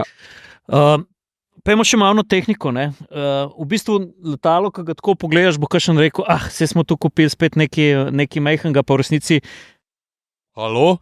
Pejte, mislim, vse boste videli, ko bo bil v operativi, ko bo letel. Prvič, krasen je, drugič, močen zgleda, sem lahko malo vulgaren, kot prasec. Jure, močen kot Martin Krpan. Stari, on je kobilco prijel, pa je umaknil, kot še cesar mim. Soljo vred. Pa vsi vemo, kaj pomeni, če si močan, kot prasec. 75 kubikov prostora je za pilotsko kabino. Mišo, da je še mogoče čist tak kratek Tetris, da se stava. Kako gre? Mi vsi vemo, če nalagaš avto, pa se hočeš dinamično pelati, morajo biti težke stvari od spodaj. Klej je pod Tetris nalaganja Loadmasterja v 75 kubikov, ki je vzletna masa, pa smo rekli, vse skupaj 31 ton s tovorom, z gorivom, z vsem. Kako je to važno, da ta Tetris, kaj je osnova? No? Osnova je težišče letala. Osnova je težišče letala, tu ne smeš iti izven tistih gabaritov, ki je težišče letala se meri v procentih.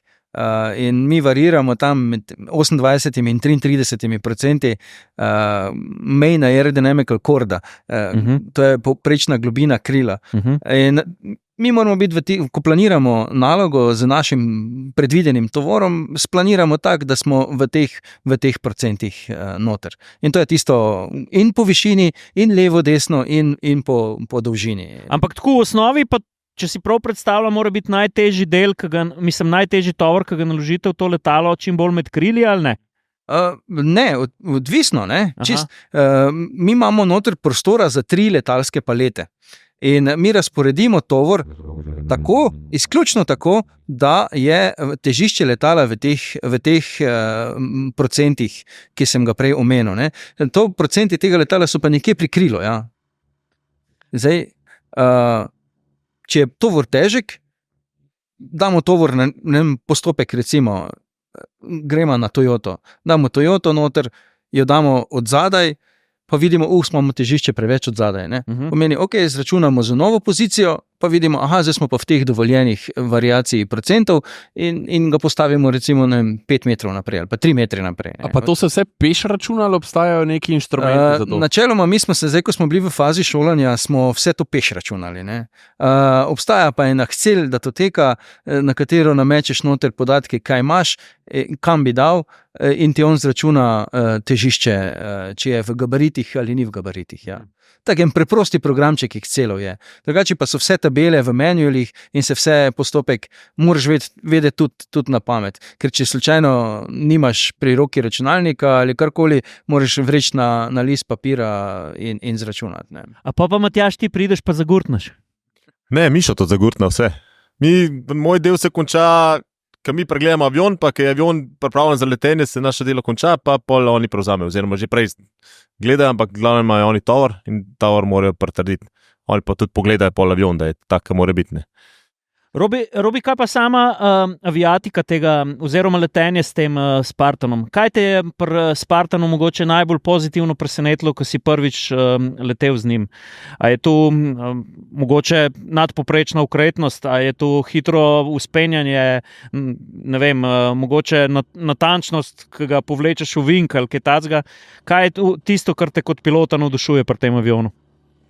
Ja, verjetno ukretnost, ja. Vse to smo videli te posnetke, raznih loopingov pa to nojo. Se pravi, ukretnost je sigurno stvar, ko pilota zanima fejst. Drugače pa avion kar zahteven za letenje, tako da je kar izziv. Ima svoje trike, fore, ni preprost, kljub temu, da spet ni ne vem kaj velik, ampak ni preprost. Tako da je kar dosti dela, no. A pa hočeš reči, da je z njim več dela, kot naprimer C-17? Ja, absolutno je bolj zahteven za letenje. Ja. Eno mogoče čisto glupo vprašanje. A ima avtopilot? Ja, ima avtopilot, da se drugače je kar pameten, kar modern, ker glih ta naša varianta, naš blok 1, ima posodobljeno avioniko, ki ki je precej usklajena s civilnimi standardi, tako da nimamo problemov z letenjem v civilnih zračnih prostorih. To je kar moderna avtopilotama, pa avtotrotelma, se pravi, da tudi gas si sam rihta, če nastaviš hitrost. Tako da ni slabo, ima pa določene pomanjkljivosti, tako kot jih ima praktično vsako letalo. Ne. Piloti smo precej izberčni, nikoli nismo zadovoljni, ponavadi. Tako je pač naše življenje, tako da zmeraj kaj najdemo. No. Approach je vedno na roke ali se da tudi? Z avtopilotom se da do določene višine leteti, pa je pa treba zmeraj ročno pristati, pa vzleteti tudi treba zmeraj ročno. Ne. Ja. A je letališče v Cerkljah zahtevno za pristajati, ali ne? Tako kot več ali manj vsako letališče, ja, ni nekaj ekstra zahtevno, ja. Je kar v redu, ja. A imamo v Sloveniji, ne v Sloveniji, v Evropi, se pravi, če gledamo krog radija operativnega tega letala, vi praktično na kjer konc Evrope lahko poletite. Naprimer, a je na Ferskih otokih zahtevno pristati s takim le? Ja, nisem bil, ne poznam, verjetno, da je malo težji zaradi okoliščin, ne samo zaradi letališča, ampak zaradi vremenskih okoliščin je ponovadi zahteven. Ja. Ta avion je, ko enkrat pride do določenega bočnega vetra, je kar zahteven. Se pravi, veliko popravkov na... Ja, je treba biti kar aktiven, ja. Kar fest šoferati to, ja. A se Jure dobro pripravil, ne? Mene pa zanima, prej Jure sprašal, nekaj časa me vmes ni bilo. Torej, ne potrebujete dovolj časa za to, da par 100 metrov da vzletite. Oziroma, ta podatek sem zgrešil. Predvsem pa, ko pristajate, če ste polno naloženi, kakšna dolžina je tista, ki jo minimalno potrebujete za to, da se varno ustavite? No? Ker vem, da ni vedno najbrž, prej smo govorili, da lahko pristane v mrzkih pogojih, pa na mrzkih podlagah. In predvidevam, da s spreminjanjem podlage se tudi skrajša pista doskrat, da ni zdaj to, odvisna je seveda od podlage, od vremenskih pogojev, od temperature, višine letališča, pa še raznih faktorjev. Ja. Ampak če vzamemo najslabši možen primer, maksimalna masa, mislim, da je tam v 500-600 metrih se avion ustavil. Ja. Se pravi, podvozje plus zavore na podvozju so zelo, zelo kvalitetne, dobre, zato skonstruirane, zdimenzionirane za hiter avion ustavil, plus še propeler obrne kot, da še propeler zabrenza precej, tako da se hitro ustavlja. Se pravi, govorimo tudi o Makedamu, 500-600 metrov. Ja, to trava, neurejene površine, samo določena trdota mora biti zagotovljena, razen tega pristane tudi na Makedamu lahko. Ja. Zdaj ste, dober let ste preživeli v Italiji. Ja, ne, malo manj smo, ampak na relaciji gor dol, ne? Ja. Nekaj mesto. Ja. Kakšna je hrana? Ko se navadiš, da so gostilne odprte, ker imaš drugačen razmerek, pa nas je pol smo pogruntali, pa je v redu. Nismo skozi na makaronih, no, ampak je kultura malo drugačna kot pri nas. Ne? Ja. Tam se restauracije odprejo komaj ob 8 zvečer. Tam vsi delajo, ne vem, čez dan. In ko grejo domov, grejo vsi v restauracije jesti in vse restauracije se komaj odpirajo. In zato imajo zdaj naši kolegi Italijani, ki so zdaj tukaj težavo, ne? Me pokličejo, Mišo, kam lahko gremo jesti, ne? Jaz sem rekel, ste prepozni, ne? Ja, kako to misliš, ne? Ja, tukaj čez teden vse zapremo že, tam se komaj začne življenje, ja. In to je mogoče vplivalo tudi malo na nas, ja, smo malo, kakšen kilogramček dobili gor, ne? Pa saj imamo transportni avion, zdaj hvala Bogu. Kako pa ste se ujeli? So drugače v redu, italijanski piloti? Ja, piloti so v redu, ja. Vse imamo kar podobne načine delajo že v osnovi, vojska ima približno podobne principe dela, podobne probleme imamo mi in oni, tako da ni bilo problemov, ja. A se lahko dotaknemo še malo te letalske psihologije, ne? Vi ste vendarle posadka vojaškega letala. Ne? Mogoče ti, Robi, si bil še najbolj izpostavljen zadevi, da si letel tudi na nevarno območje.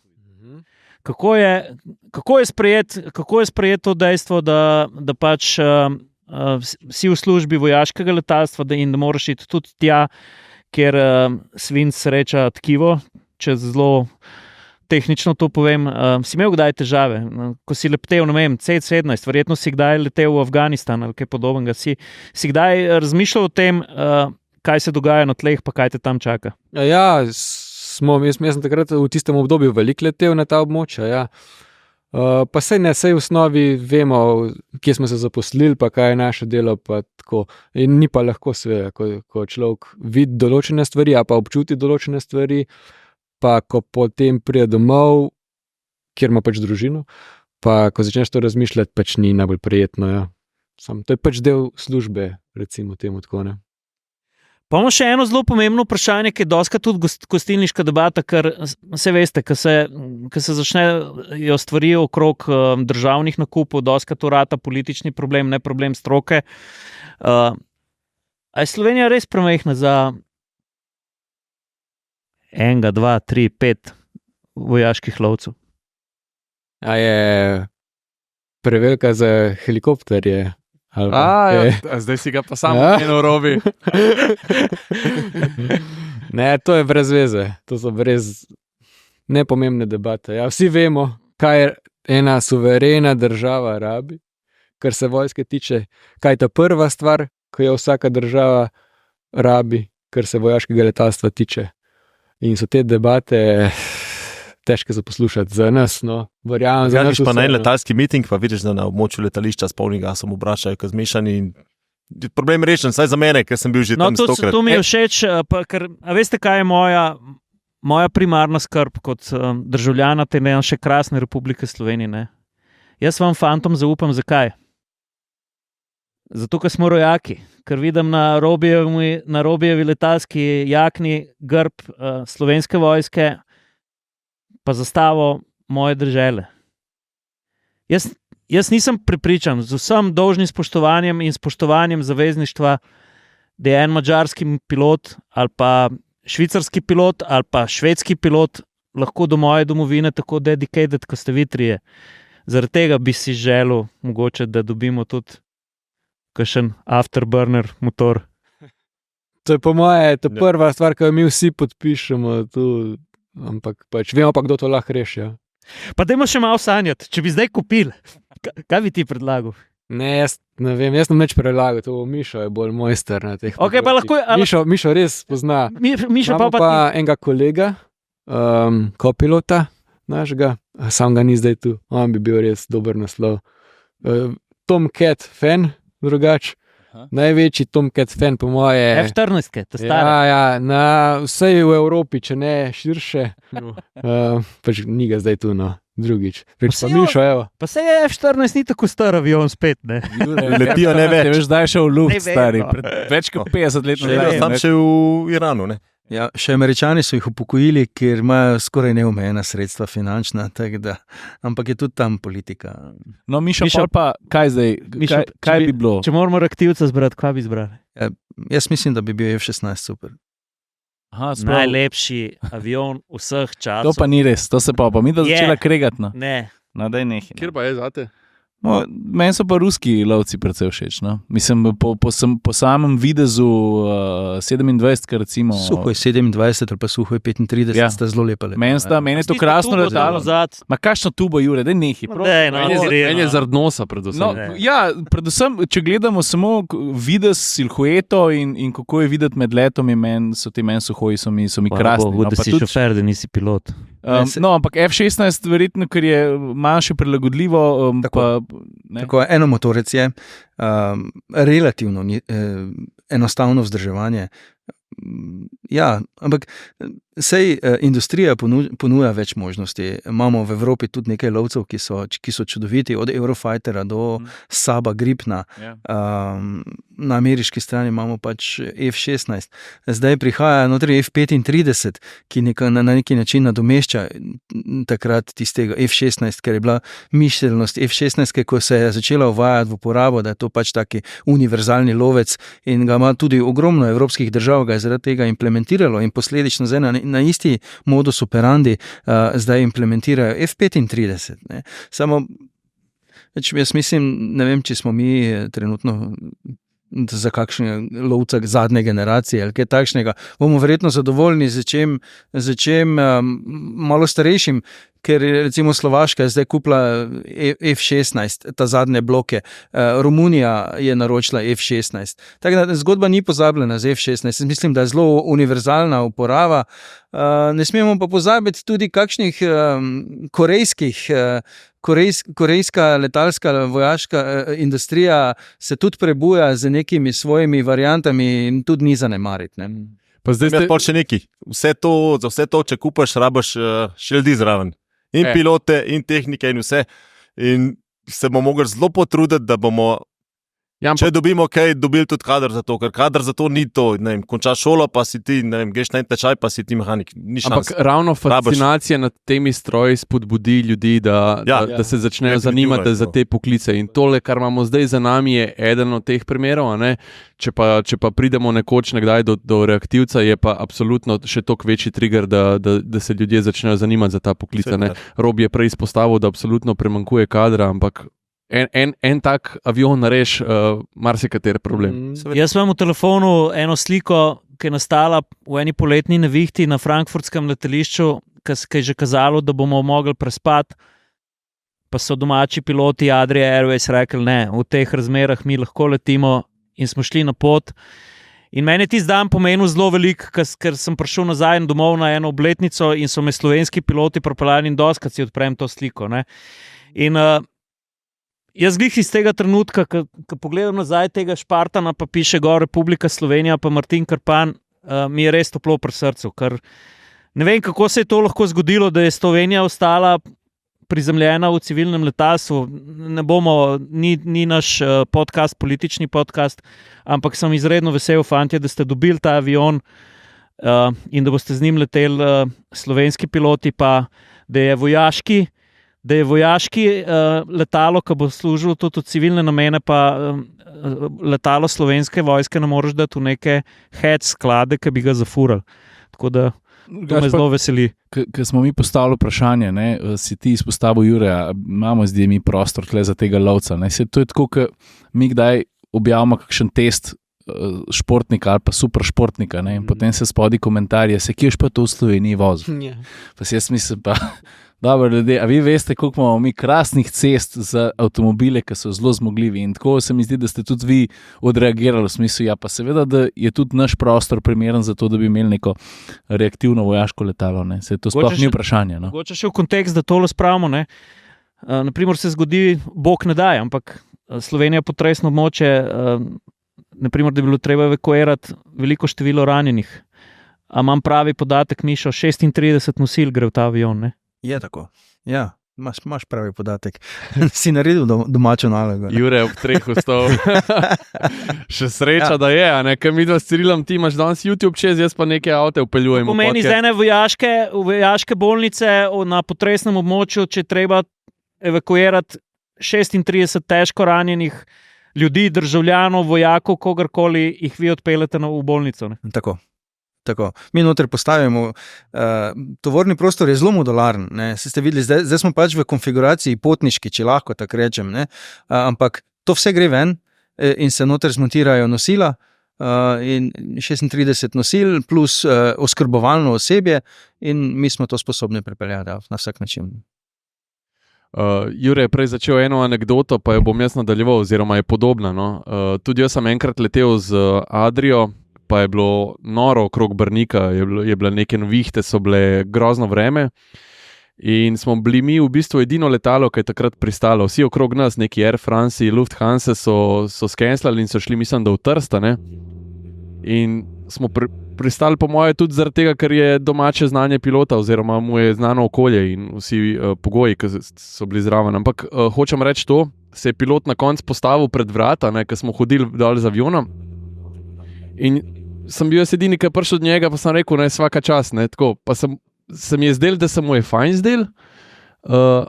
Po drugi strani sem pa tudi slišal od pilotov, da radi vidijo kakšno tako pohvalo, ne vem, od potnikov, če dobro prestane, pa mu namigneš, pa ga pozdraviš, pa karkoli.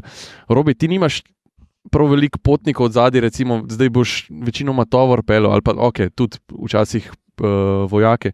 Kaj pa je zate tista pohvala, ki, ne vem, a si sam sebi rečeš, to sem pa dobro naredil, ali pa kaj je tista stvar, ne vem, da ti reče, ok, danes si bil pa dober dan v službi. Ja, jaz sem malo čudna oseba, drugače. Mislim, raj vozim kargo kot potnike v osnovi. Res, da že včasih se fajn zdi mogoče kakšna pohvala. Čeprav sem bolj kontranarejen, da tiste pohvale niso tako važne, bolje kakšna konstruktivna kritika pomembna. Vsak pa pri sebi verjetno ve, zvečer, ko se pelješ domov v avtu, ok, to je bilo dobro, to smo res, bravo, ali pa nekaj bilo slabo. Ne, kaj pa je bila zadnja konstruktivna kritika, ki si jo dobil tako? Nimam pojma. Od Italijanov. Italijani. Allora, Robi! Italijani so preveč prijazni, preveč so nas mogoče Ujčkal. Ja, včasih smo imeli, ne vem kako je za loadmaster, ampak mi s piloti smo imeli včasih občutek, da so malo nerealni, da je bilo vse v redu, pa tako. Se pravim. Da niste šli preveč čez stres teste pri njih? Ma ne, pa saj je bilo tega veliko, sam kljub vsemu, so bili zelo lepo se obnašali. Kaj pa verjetno predvidevam, glede na to, da si bil na C17, tam si imel pa verjetno ameriške inštruktorje? Večina je bilo Američanov, ja. A so bolj zahtevni? Ne, isti nivo je zahtevnosti je bil. Vse je kar standard, vojaški standard v transportni aviaciji se ve, kakšen je. Verjamem, da fajterji imajo svoj standard, ki je še višji. Ve se, kakšni profili ljudi kam pašajo. Tako da to je v urejenih vojskah, pa se tudi pri nami je to zelo urejen pa definiran. Ja. In kdor pač ne paše nekam, oziroma kdor ne izpolnjuje pogojev, pač tega ne more delati. Zelo preprosto. Isto je za loadmastere, isto je za njih. Pa kako je zdaj s tem, recimo, če tebe zdaj pokličejo, da greš Falcona voziti? Ti imaš toliko naletenih ur v vsakem trenutku dovolj, da greš lahko iz tega takoj na Falcona, ali moraš spet se nekaj časa upeljati v Falcona, da greš v zrak? Mi smo se odločili, da bom poskušal še tudi Falcona nekaj časa leteti. Ne vem, kako bo to dolgoročno šlo, ker ni najbolj pametno, ni najbolj zdravo. Zdaj ta trenutek pa moram skrbeti, da tudi Falcona letim dokaj redno, da ohranjam zmogljivosti svoje, oziroma usposobljenost svojo na primernem nivoju. Veliko stvari je na posamezniku, vse je to posod. Ker je kar razlika iz enega drugega, ki se preseja. Ja, je pač bistvena razlika, ja. Kaj pa ta robustnost samega transportnega aviona? Ne? Jaz si tu predstavljam, prej me je presenetilo, kar si rekel, ampak ko pa začneš logično razmišljati, je jasno, da je s takim avionom več dela pri samem pilotiranju. Ne? Ko je pa tak transportni avion odporen recimo na vremenske pojave? A za njega isto velja, da se nadaleč moraš izogniti nevihtnemu oblaku, toči, takim stvarem? Podobne omejitve imajo vsa letala v tej kategoriji. Res, da je Spartan malo bolj močno grajen že v osnovi, ampak vseeno se pač izogiba, kako se rekel, nevihtam, kakšnim turbulencam hudim, če ne drugega zaradi udobja, ker noben ni. Kaj je najtežja turbulenca, ki se je preživel v zraku? Koliko višine ste izgubili ali pa prostor? To so te zračne luknje zdaj, to je spet nekaj, kar ne obstaja. Ne vem, to pač ne moremo vrednotiti, ne vem, če kdo drug lahko, ampak pa mogoče smo še večje turbulence doživljali, večje turbulence se doživijo z manjšimi letali, pa z jadranimi letali, kot pa z takimi velikimi. Matjaž, tebe absolutno tudi vleče v zrak, ne? Ampak ti svoje delo narediš, pač narediš vse čeke okrog letal, pa gre pa v letalo v zrak? Ja, moje delo je večinoma na tleh, oziroma je na tleh. Se pravi, tiste, ne vem, prej sta bili gor, pa ste videli uno vrsto knjig. Ja. Te knjige so naša Biblija. In pač avion, piloti, tehniki, loadmasteri povejo, kaj je bilo narobe, oziroma kaj mislijo, da bi bilo treba pogledati, se pogleda. Pa ima avion tudi svoje redne preglede, ki se jih tudi morajo redno gledati. In to je kar konstanten postopek, konstantno delo, se vrti iz dneva v dan, danes to, jutri to, danes to. Kako pa nahraniš pol svojo dušo? A z letenjem, ja, Pač z raznimi hobiji, oziroma ali YouTube, kot Ciril, Ja. ali pa tukaj sem še v vojaški letalski reprezentanci za hidralno letenje. Aha. Pomagam tam le pri eni ekipi, ki grejo v tujino na tekme. In včasih, ko imajo oni trening, grem z njimi in to je to. Kaj pa, kad civilno letite, vsi trije, tako, a ste pozorni na vsako stvar ali se prepustite letenju? Jaz mojo hecam za vsak direkt. A res? Kaj, ne vem, odprej parkle klimo, lej spet nekaj to. A pred potovanjem Reživca ne gledate na Discovery, Air Crash Ne Investigations? smem, doma ne smem, razen če sem sam lahko gledal, vsaj jaz. Raš ima pa njega, Miša je bil dober inštruktor za te na mojih mladih letih, ko sem začela, je vse govoril, kaj se lahko na civilnem govori, na unim potnikom okrog in to s pridom uporabljam včasih. Kaj pa vidva, Robija, zaspiš na letalu? Ja, redko. Skoraj da raj ne. Si pozoren na vsako stvar? Nisem ne na vsako stvar, ne. Sem pa precej kritičen do raznih stvari, ampak to imam jaz za sebe. Ja, ne, se te sprašujem kot Robija. Ja. Mišo? Mi loadmastri spimo cel čas.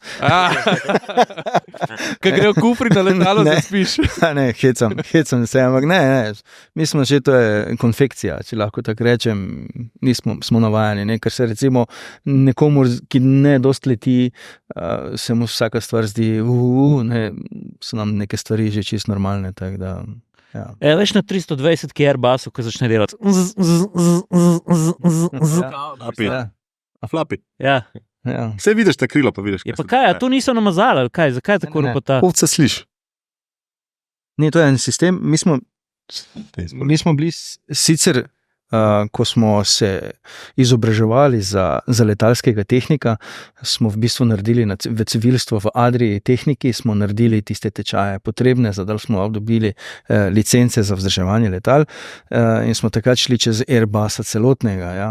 In tam pod potniško kabino, ko pridejo krila v trup noter, je ogromno hidravlike in tam so eni elementi, ki povzročajo tale zvok. Ja. Ja, zelo znamenit. Ja, to je samo Airbus ima take. Ja. Robi, Kako pademo v tisto luknjo, pa nas pa Jure vedno dvigne gor. Jaz že mislim, da pristajamo. Robi mislim, ok, danes ne bomo mogli narediti cold starta, ne? Ne. Ok, ampak če bi pa letel, ne? Koliko nizko bi ga klej nad pisto lahko počesal? Ja, ne vem, nimam pojma. Bomo vprašali Italijane. Gor. Ja, ampak se ti dozdeva, no? Ja, nizko je. Ja. Ampak tako da bi bil full speed? A lahko jaz prilagodim to vprašanje? Ne? Mene pa zanima, če ste vi na enem poletu, pa pač kamorkoli letite, pa recimo, da ni tovora, pa se vračate. Kaj se mora zgoditi, oziroma a lahko pride do situacije, da pilot, mislim, Krzančko je letalo preletelo Slovenijo, je naredil sodček, ne?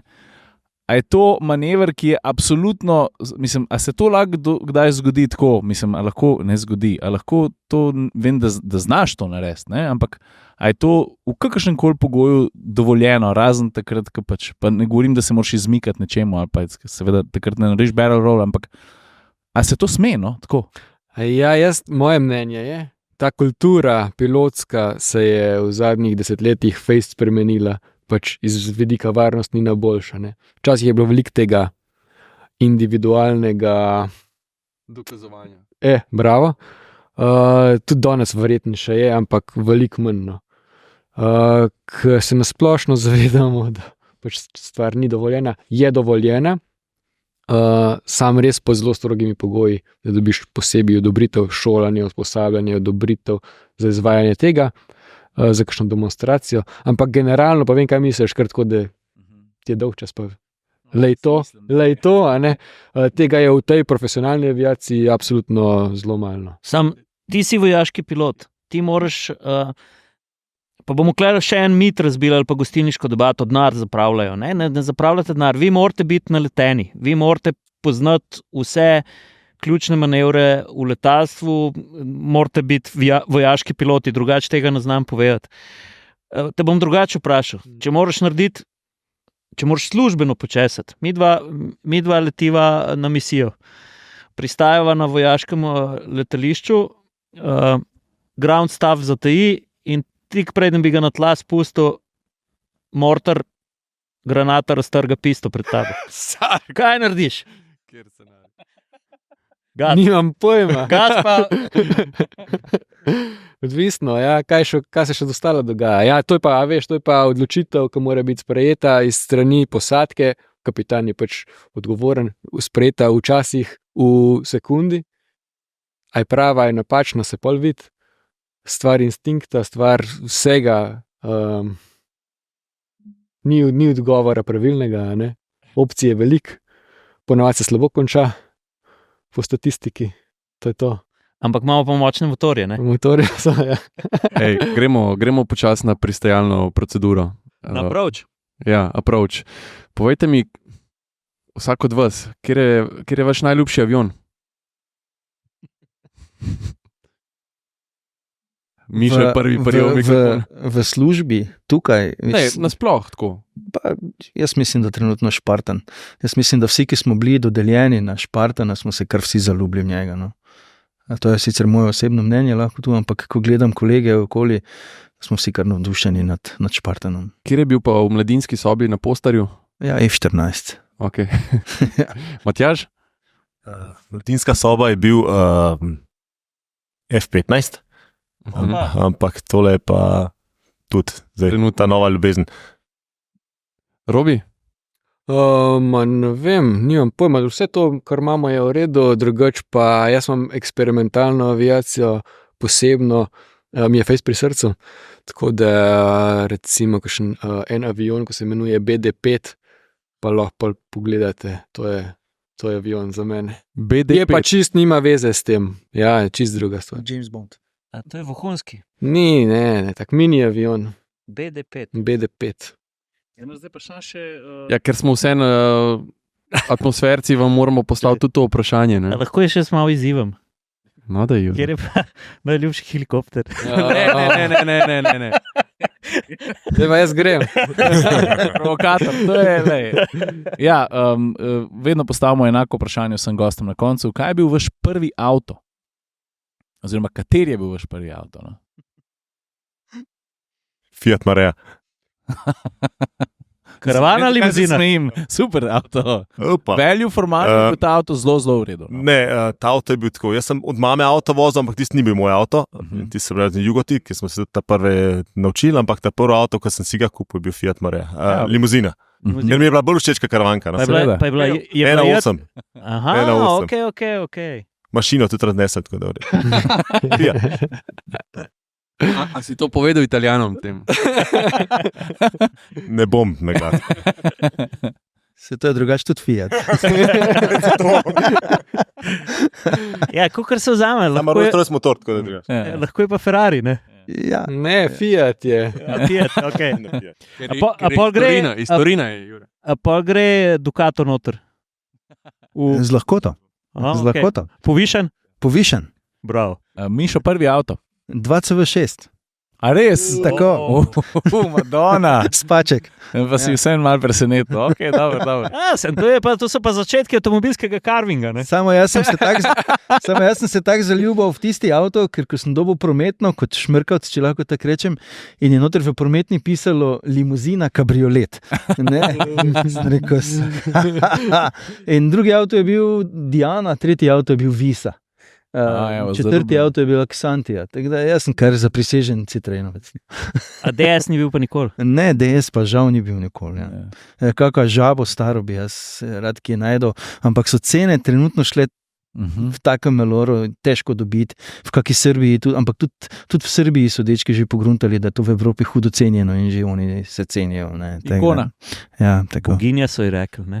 Robi, prvo avto. Jaz sem pa imel prvi avto Golfa trojko dizel GTD, to sem dobil od očeta na uporabo. To je to. Ja. A veste, da Golf praznuje 50 let? Ja, letos. Ja. Madonna. Jaz sem 2 dni nazaj nekaj napisal na to temo. Dobro, da ne bomo zdaj zaronili, ker sem začutil, da bi šli lahko še v drugo smer. Jure, boš ti zaključil, no, če si že največ povedal, več od vseh? Jaz moram nekaj iskreno povedati. Ampak nekaj se smejati, ker je to malo emotional. Jaz bi se vam, fantje, kot državljan Republike Slovenije najprej rad, ne vem, če se vam je kdaj že kdo javno zahvalil, ampak jaz se vam bom. Najprej bi se vam rad javno zahvalil za vse, kar ste v 15. letalskem polku slovenskem naredili za nas, pa še naredili boste za nas. Govorimo od hribov do prevozov organov, do vsega suporta, kar ga nudite. Pa hvala, ker ste se odločili stopiti v službo domovino, pa nositi zastavo na ramenih. In res vam želim veliko doživetih, lepih ur preletenih s tem našim novim Spartanom in vam res iskreno čestitam za to pridobitev. Vsem nam, Sloveniji. Hvala, ja. Krasen zaključek, jaz se podpišem po to, Jure. Jaz sem se zasmejal samo zato, ker sem slutil, da bo prišlo pač nekaj tako, kar sam ti znaš, no, če sem čisto iskren, in si res lepo povedal in se pridružujem temu mnenju. In tudi zahvala z moje strani, ker se mi zdi, da tako, kot smo prej offline že govorili, ne, da vsak zna zelo hitro kamen vreč, ki pa hudič tiste zagrab je pa problem. Je pa kar naenkrat fajn, da imamo vse, tudi letala. Ne. Pa fanti, ne pozabite, da smo na vas ponosni, no? Tako čisto iskreno. Pa frajeri ste. Hvala. Pa frajeri ste. Ne, pa še nekaj, jaz zdaj že kar postala neka navada, da se jaz na koncu, oziroma da se mi povabimo nekam, tako da že prej ste malo vrgli kost, da bi bilo fajn, da vas pridemo obiskati v Cerklje, ki bojo prenovljene, ne? Tako da odprto vabilo velja, ne? Absolutno, ja. Evo. Ko ne treniramo. Ko ne trenirate, ko ga spravite v luft, vas prijemo pogled. Pa pogled, kako to pride cel postopek, pa otešli pa mogoče probati. Ker smo malo težji, bomo tudi izziv za Loadmaster. Ja. Tako talil noter. Tudi biličar imamo. Fantje, hvala. Hvala. Hvala vam, ja. Hvala vam.